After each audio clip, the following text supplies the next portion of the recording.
জনগণ মন নয়, বন্দে মাতারাম হোক জাতীয় সঙ্গীত। স্বাধীনতা দিবসের পরে বিস্ফোরক দাবি শক্তিমান মুকেশ খান্নার। জাতীয় সঙ্গীত বদলের দাবি, জনগণ মনর বদলে বন্দে মাতারাম কেন চাইছেন মুকেশ খান্না? মন্তব্য ঘিরে তুঙ্গে বিতর্ক। জনগণ মন নিয়ে বড় প্রশ্ন তুললেন মুকেশ খান্না। বন্দে মাতারামকে জাতীয় সঙ্গীত করার দাবিতে নতুন করে শোরগোল। স্বাধীনতা দিবসের রেশ কাটেনি, তার মধ্যেই জাতীয় সঙ্গীত নিয়ে বিস্ফোরক মুকেশ খান্না। জনগণ মন বদলের দাবি কেন? স্বাধীনতা দিবসের আবহ কাটতে না কাটতে দেশের জাতীয় সঙ্গীত বদল নিয়ে নতুন করে বিতর্ক তৈরি হয়েছে। জনপ্রিয় অভিনেতা মুকেশ খান্নার একটি মন্তব্যকে কেন্দ্র করেই শুরু হয়েছে এই আলোচনা। তার দাবি, ভারতের জাতীয় সঙ্গীত হিসেবে জনগণ মন এর পরিবর্তে বন্দে মাতারামকে মর্যাদা দেওয়া উচিত।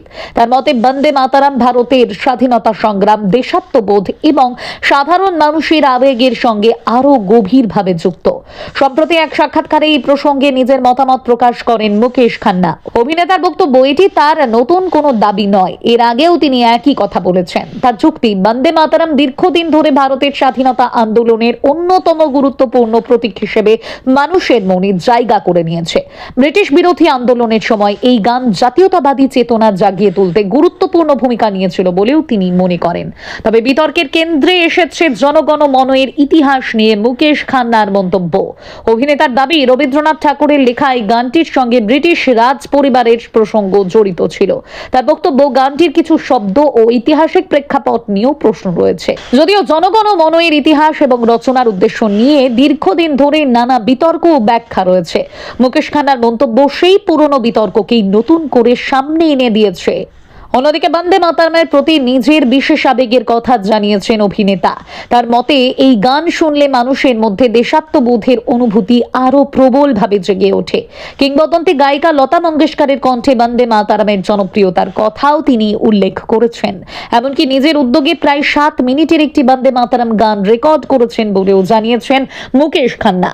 তার দাবি, সেই গান খুব শীঘ্রই প্রকাশ্যে আনা হতে পারে। মুকেশ খান্নার মন্তব্য সামনে আসতেই স্বাভাবিকভাবেই প্রশ্ন উঠেছে, ভারতের জাতীয় সঙ্গীত কি আদৌ বদলানো সম্ভব? এখানে জাতীয় সঙ্গীত এবং জাতীয় গান এর সাংবিধানিক ও রাষ্ট্রীয় পরিচয়ের পার্থক্যটি গুরুত্বপূর্ণ। বর্তমানে জনগণ মন ভারতের জাতীয় সঙ্গীত এবং বন্দে মাতারাম জাতীয় গান হিসেবে স্বীকৃত। দুটিরই রয়েছে বিশেষ ঐতিহাসিক মর্যাদা, তবে তাদের রাষ্ট্রীয় অবস্থান এক নয়। 1950 সালের 24শে জানুয়ারি সংবিধান সভা জনগণ মনকে জাতীয় সঙ্গীত হিসেবে গ্রহণ করে।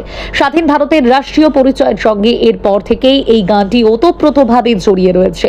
সরকারি অনুষ্ঠান, জাতীয় দিবস এবং বিভিন্ন রাষ্ট্রীয় কর্মসূচিতে নির্দিষ্ট নিয়ম মেনে জাতীয় সঙ্গীত পরিবেশন করা হয়। অন্যদিকে বঙ্কিমচন্দ্র চট্টোপাধ্যায়ের বন্দে মাতারাম ভারতের স্বাধীনতা আন্দোলনের ইতিহাসে অত্যন্ত গুরুত্বপূর্ণ একটি গান। আনন্দমঠ উপন্যাসে প্রকাশিত এই গান পরবর্তীকালে ব্রিটিশ বিরোধী আন্দোলনের অন্যতম অনুপ্রেরণার উৎস হয়ে ওঠে। স্বাধীনতার পর বন্দে মাতারামকে জাতীয় গানের মর্যাদা দেওয়া হয়। ফলে জাতীয় সঙ্গীত না হলেও দেশের রাষ্ট্রীয় ও সাংস্কৃতিক ইতিহাসে এর গুরুত্ব অত্যন্ত বেশি।